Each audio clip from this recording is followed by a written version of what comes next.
And just choosing music or a sound, just to have it, then it's better not to have it, because if you don't choose the perfect one that fits and intertwine with your visual, then you're telling the wrong, story of what you want to communicate. And it is obvious that sound can make or break an experience if they don't strategically intertwine the sound with the visuals. So I want to know examples where you have clearly seen the sound breaking the brand experience. So it's interesting that you asked this question. And I think that I'm sure there's been, commercials or experiences over time. And especially I would say retail is sometimes difficult.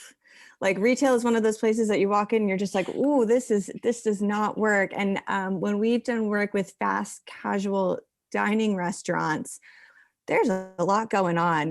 We've done audits across the country, and you can go into one market where they are playing country music, and then another market where they are playing hip hop music. And it's just because the employees are putting on what it is that they like. And what's really interesting about that is, honestly, my perspective on that has changed a bit when it comes to environments. We actually now work hard to bring employees into the conversation, but it's not so much what would you listen to in your free time, but what does working here mean to you? What does this brand do really well? And what would you want to hear to create a sense of community for your brand in your community? Because a lot of these locations are local. So how do you make it a place? Where does brand meet community?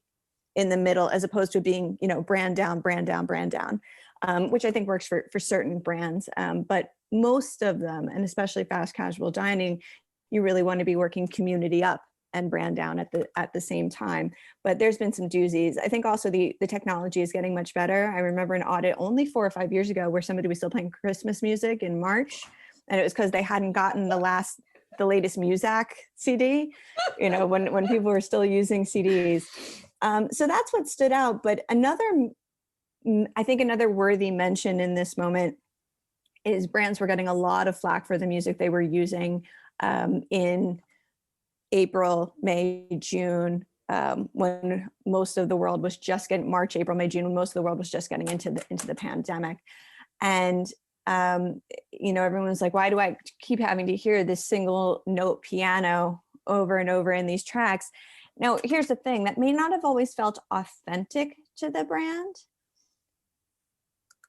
but the brands it did feel authentic to, as in their mission was on point, it was the smartest way to go. Because in our research, we saw that if there was a sound that was so cognitively dissonant from your current experience or state of mind, you were like, oh, like these people are out of touch. They do not know what I'm dealing with right now.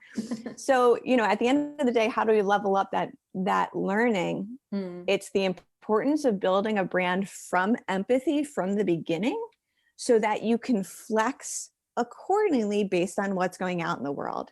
And it doesn't feel foreign that you have that single note of piano that says, we understand you and we hear you and we know you're going through it right now.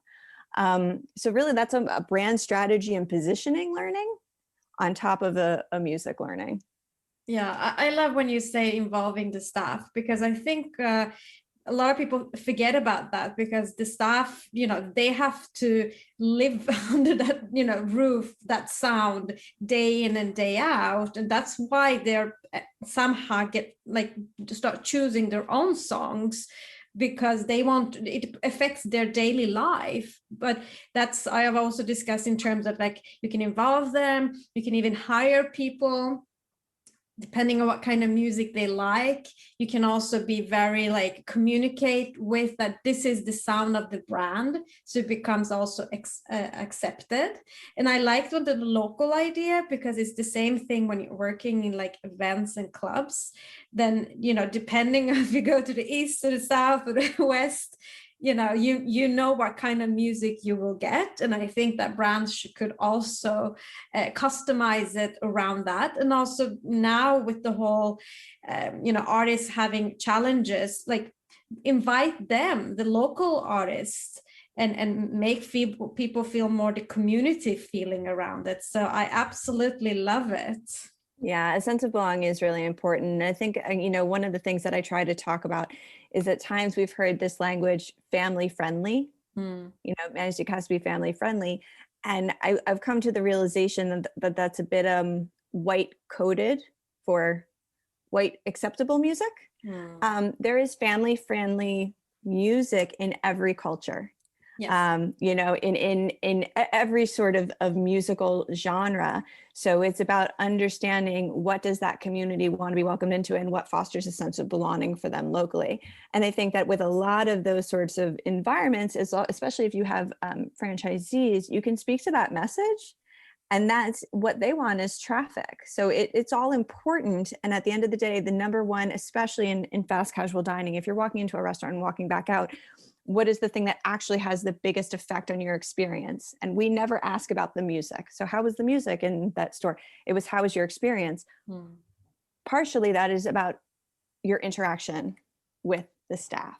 And so how do we support the staff in creating meaningful connections throughout their day? How do we lighten their load? How do we create a mood for them? How do we make their community feel like they belong in that space?